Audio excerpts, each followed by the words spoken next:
In the Web Center, a digital event taking place in classrooms around the world today, including right here in Alabama. It's called An Hour of Code, and it teaches computer programming and coding to young students. News 5 tech reporter JB Buno visited a local school doing coding today. He joined us live in the studio with more. JB. Yeah, Devin, this went on really all over Alabama, all over the world today for this hour of coding. But as we found out in Satsuma, coding doesn't really need a special day. Chances are it's already become a daily part of your child's education.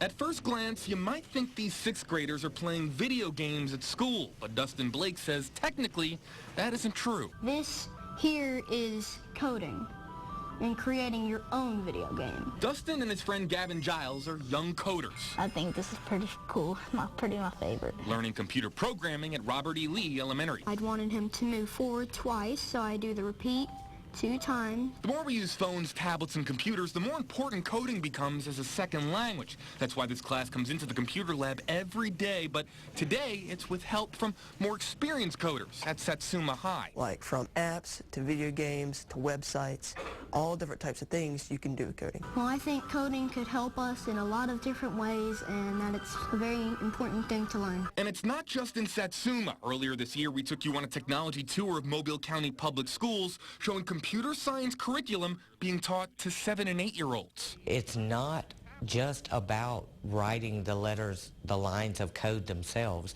It's the thinking processes and the logic involved in the coding that's equally important. Now important enough to be taught at the elementary school level in Alabama at younger ages every year.